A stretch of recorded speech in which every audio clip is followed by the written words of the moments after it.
निर्गमन ग्रंथ अध्याय 5। मूसा की फिरौन से पहली भेंट।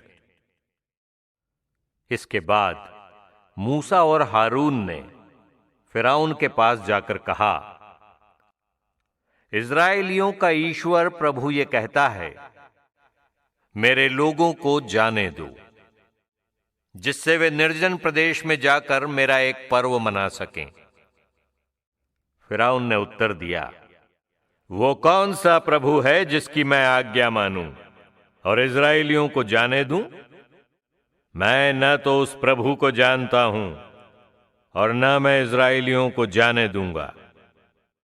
फिर उन्होंने कहा, इब्रानियों के ईश्वर ने हमें दर्शन दिए हैं, इसलिए हमें निर्जन प्रदेश जाने दें, जहां की यात्रा 3 दिन की है, जिससे हम अपने ईश्वर प्रभु को वहां बलि चढ़ा सकें। नहीं तो वो हम पर महामारी भेज देगा या हमें तलवार के घाट उतरवा देगा। परंतु मिस्र के राजा ने उन्हें उत्तर दिया, मूसा और हारून, तुम लोगों को उनके कामों से क्यों हटा रहे हो? जाओ, अपना बेगार का काम करो। इसके बाद फिरौन ने कहा, देखो, अब देश में लोगों की संख्या बढ़ गई है और तुम उन्हें उनके बेगार के काम से छुड़ाना चाहते हो। उसी दिन फिरौन ने लोगों से बेगार करवाने वालों और मेटों को यह आदेश दिया, तुम अब तक जिस प्रकार लोगों को ईंटें बनाने के लिए घास फूस दिया करते थे, वो आगे मत देना। वे खुद जाएं और खुद घास फूस इकट्ठा करें। फिर भी उतनी ही ईंटें उनसे बनवाना जितनी वे अब तक बनाते आए हैं। उनकी संख्या बिल्कुल कम मत करना। वे आलसी हैं और इसलिए चिल्ला कर कहते हैं कि हमें अपने ईश्वर को बलि चढ़ाने के लिए जाने दीजिए। उन लोगों का बेगार और भी कठिन बना देना, जिससे वे उसमें ही इतने उलझे रहें कि झूठी बातों पर ध्यान न दे सकें।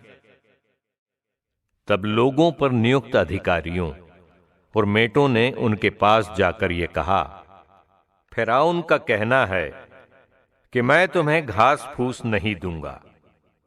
तुम खुद जाकर जहां कहीं मिले घास फूस लाओ, किंतु तुम लोगों को पहले जितना सामान तैयार करना है।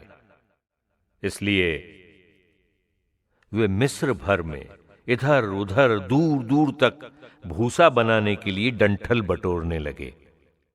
अधिकारी ये कहते हुए उन्हें बाध्य करते थे, ठीक उसी प्रकार प्रतिदिन अपना निर्धारित काम पूरा करो, जिस प्रकार तब करते थे जब तुमको भूसा दिया जाता था।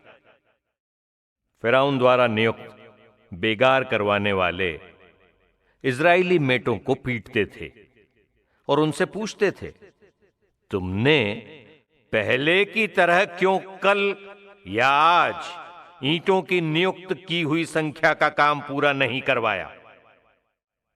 तब इस्राएली मेट फिरौन के पास जाकर ये शिकायत करने लगे कि आप अपने दासों के साथ ऐसा व्यवहार क्यों करते हैं? आपके दासों को घास फूस तक नहीं दिया जाता है, तब भी वे हमसे ईंटें बनाने को कहते हैं। आपके दासों को पीटा जाता है, परंतु दोष आपके अपने लोगों का होता है। उसने उत्तर दिया, तुम लोग आलसी हो। हां, तुम आलसी हो। इसलिए तुम कहते हो कि हमें प्रभु को बलि चढ़ाने के लिए जाने दीजिए। जाओ, अपना काम करो। तुम्हें भूसा नहीं दिया जाएगा, लेकिन तुम्हें ईंटों की निर्धारित संख्या देनी पड़ेगी। मूसा का निवेदन।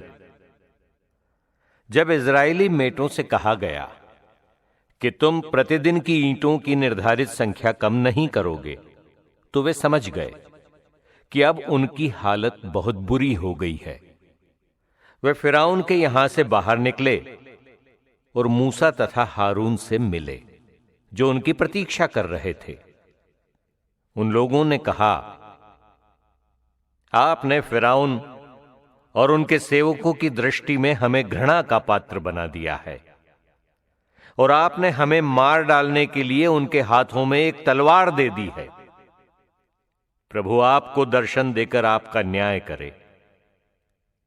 इस पर मूसा ये कहते हुए प्रभु से दुहाई करने लगा, प्रभु, तूने इस प्रजा को इतना क्लेश क्यों दिया है? तूने मुझे क्यों भेजा है? जिस समय से मैं तेरी आज्ञा से फिरौन के पास बात करने गया, तब से उसने इस प्रजा को और अधिक कष्ट दिया है। लेकिन तूने अपनी प्रजा का उद्धार करने के लिए कुछ भी नहीं किया।